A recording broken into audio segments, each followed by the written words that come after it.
Le Paxil enroulé, Paxillus involutus. Son chapeau mesure de 4 à 20 cm. Il est en forme d'entonnoir. Il a un bord cannelé et très enroulé chez les jeunes exemplaires. Il a une couleur brun ocracé, puis devenant brun roussâtre. Il est souvent mamelonné et il a des nuances plus ou moins olivâtres. Voilà, ici on est sur des jeunes exemplaires. Donc ici on a une taille avoisinant les 6 cm de diamètre. Les lames sont décurrentes.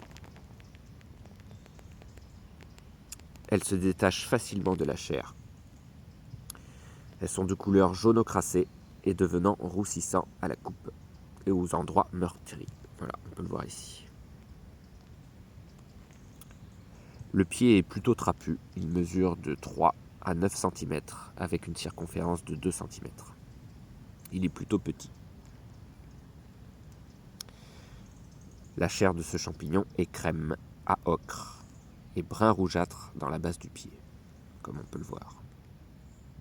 Il roussit nettement à la coupe. La saveur de ce champignon est douce. L'odeur est faible mais agréable, légèrement fruitée.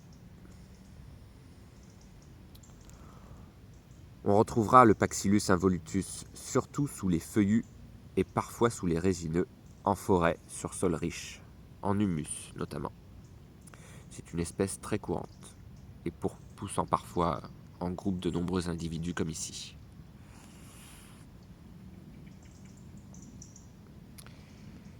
Des accidents mortels ont été signalés auparavant, confondant ce champignon à la girole. Sa ressemblance est assez lointaine. La girole aura des plis et non des lames.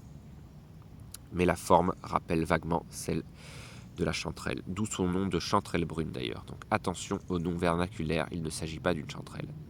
C'est une espèce mortelle, tout du moins à l'état cru ou mal cuit. Cuit, il n'a aucun intérêt gustatif. Donc voilà pour cette vidéo concernant le Paxillus involutus. Méfiance donc à ce champignon, qui est très courant. Bonne balade et bonne cueillette.